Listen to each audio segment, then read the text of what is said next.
எல்லா ஹவுஸ் ஒய்ஃபுக்கும் ரிட்டையர்மெண்ட் வந்தாச்சு. எஸ், ஸ்டெப்ஸ்டோன் ஆலம், வெஸ்டர்ன் காட்ஸ், பொள்ளாச்சி நியர் கோவை.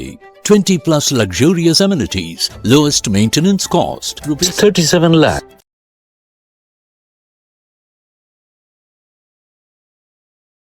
ஜென்மசனி வந்து மைண்ட் அந்த அளவுக்கு டிஸ்டர்ப் பண்ணும். இங்கேயும் எங்கேயும் சனியும் சந்திரனும், ஜென்மசனின்னா வேற ஒன்றும் கிடையாது, சனியும் சந்திரனும் சேர்றது. ராசி வந்து மீன ராசின்னா அங்கே சந்திரன் இருக்குன்னு அர்த்தம். கோச்சாரத்தில் சனி வந்து உள்ளே வந்துச்சு, அப்போ ஜென்மசனி ஆயிடுது.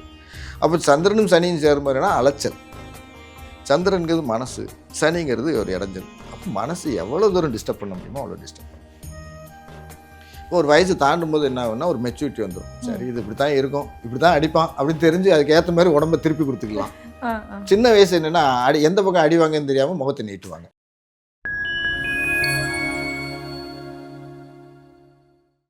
மீனம் ராசி கடைசி ராசி, காலபுருஷனுக்கு கடைசி ராசி, மோட்ச ராசி. இது எப்பவுமே இவங்க கும்பத்துக்கு சொன்ன மாதிரி தான். இவங்களும் பார்த்தீங்கன்னா மீனத்துக்கு உண்டான சிம்பல் மீன். ரெண்டு மீன், ஒரு மீன் தலைகளை இருக்கும். ரெண்டு மீனும் ஆப்போசிட்ல இருக்க மாதிரி இருக்கும். அதாவது இது தலைய வால் இருக்கும், வால் தலையில இருக்க மாதிரி தான் இருக்கும். இவங்களும் ஆட்டோக்கார மாதிரி தான். இவங்களும் என்ன, ஏன்னா மீனோட போக்கே பார்த்தீங்கன்னா தெரியும். தலை ஒரு பக்கம் போக்கும், வால் பக்கம். மீன் இப்படி தான், தலை இப்படி இருக்கும், வால் ஒரு பக்கம். அப்போ என்னென்ன இவங்க என்ன முடிவு பண்ணுறாங்கன்னு தெரியாது. ஆசிலேஷன் அதிகமாக உள்ளாங்க, ஈஸியாக சலனப்படுவாங்க, சட்டுன்னு ஒரு விஷயத்தில் டென்ஷன் ஆவாங்க, பெரிய விஷயத்த சாதாரணமாக எடுப்பாங்க, சின்ன விஷயத்துக்கு அப்படியே ஊதி ஊதி பெருசாகி கவலைப்படுவாங்க, பெரிய விஷயத்த அதானே அப்படிம்பாங்க. அப்போ இவங்களையும் ஈஸியாக எடை போட முடியாத ஆட்கள் மீனராசிக்காரர்கள்.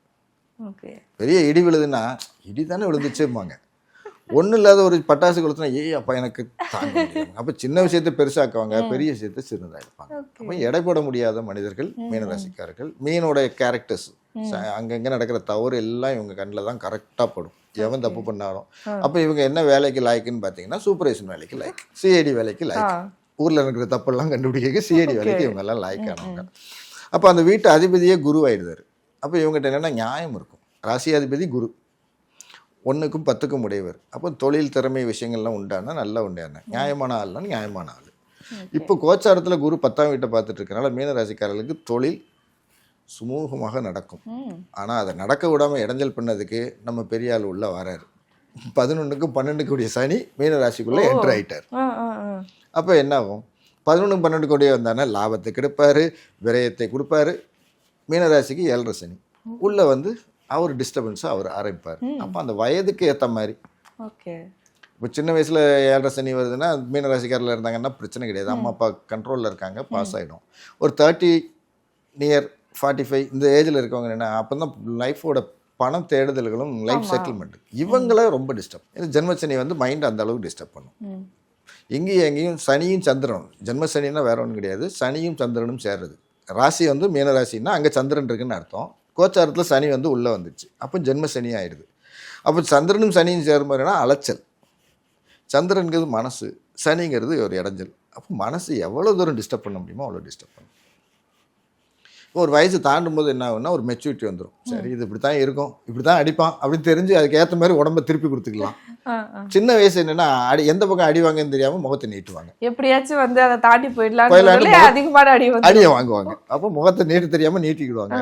அதான் அந்த வயசுக்கு ஏற்ற மாதிரி அந்த சனி 7.5 சனியோட பாதிப்புகள் அதான் இருக்கும். ஏன்னா அடிபட்டு வரும்போது மெச்சூரிட்டி வரும்போது அடிக்கிறது முதுகில் அடிச்சுக்கோப்பான்னு திரும்பிடுவாங்க. கொஞ்சம் வயசு கம்மிங்கும் போது வீரியமாக போய் முட்டுறது, முகத்தை போய் நிட்டுறது, அப்புறம் மூஞ்சில் அடி வாங்கிட்டு வர்றதா இருக்கும். அப்போ அந்த ஜென்மசனி உள்ளே வந்ததுனால மீனராசிக்காரர்களுக்கு விஷயங்கள் எல்லாம் தாமதமாக இருக்கும், மனசு டிஸ்டர்பன்ஸ் ஆகும். சனியும் சந்திரனும் சேர்த்தா போக்குவரத்து அலைச்சல்கள் அதிகமாக இருக்கும். இன்னும் 2 வருஷத்துக்கு ஒரு இடத்துல நிம்மதியாக இருக்க விடாது. இங்கேயும் அங்கேயும் பயணப்பட்டுட்டு ஓடிக்கிட்டே இருப்பாங்க. சனி சந்திரனா டிரான்ஸ்போர்ட். அப்போ இங்கேயும் அங்கேயும் எங்கேயாவது போகிறது, ஊர் சுற்றுறது, வீட்டுக்குள்ளே வராமல் வெளியே சுற்றுறது, வயசுக்கு ஏற்ற மாதிரி. ஒரு வயசானவங்கன்னா குரு வீடுங்கனால கோயில் குளமாக சுற்றுவாங்க. சின்ன வயசுனா வீட்டுக்குள்ள வராமல் என் ஃப்ரெண்டு வீட்டில் சுற்றினா வெளியே சுற்றினான்னு சுற்றிக்கிட்டே இருப்பாங்க. சனிச்சந்திரன் இந்த இடைஞ்சலை கொடுக்கும். இப்போ வீட்டுக்கு வராமல் ஒரு பையன் சுற்றினான்னா என்ன இருக்கும், சீக்கிரமாக கெட்டு போவான். அப்போ அந்த இடைஞ்சல்களை ஜென்மசனி கொடுக்கும். இது ஜென்ரல் மீனராசிக்கு இந்த 2 வருஷத்துக்கு உண்டானது. இப்போ என்ன வருது, மீனராசிக்கு 6வது வீட்டுக்குடையவர். 6ன்னா நோய் எதிரி, வம்பு வழக்கு, உத்தியோகம். இது நெகட்டிவ், வந்து நோய் வழக்கு எதிரிங்கிறது நெகட்டிவ். இவர் நேராக ராசிக்குள்ளே வந்துடுறாரு. அப்போ 7.5 சனி அங்கே இருக்குது.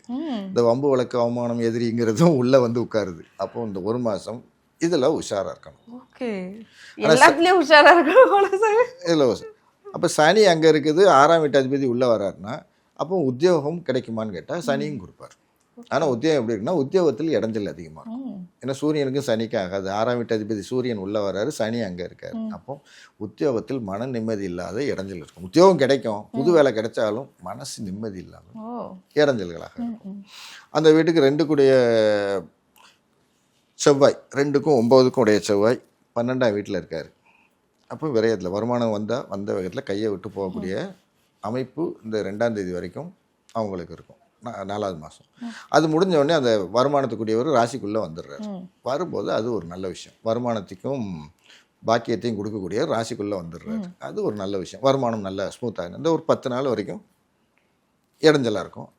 அதுக்கப்புறம் வருமானம் ஸ்மூத்தாக இருக்கும். அதுக்கப்புறம் என்னாச்சு, 3வது வீட்டுக்கும் 9வது வீட்டுக்கும் உடைய சுக்கிரன் ராசியிலே உள்ளே உட்காந்துருக்காரு. இந்த மாதம் 29ஆம் தேதி வரைக்கும் உள்ளே உட்காந்துருக்காரு. அப்போ என்னென்னா முயற்சி பாக்கியங்கள் இந்த விஷயங்கள் எல்லாமே அவங்களுக்கு நல்ல சக்ஸஸ் ஆகும். சுக்கிரன் உச்ச சுக்கிரன் சனி கூட சேர்ந்தனால கையிருப்பு பணம் நல்லாவே இருக்கும்.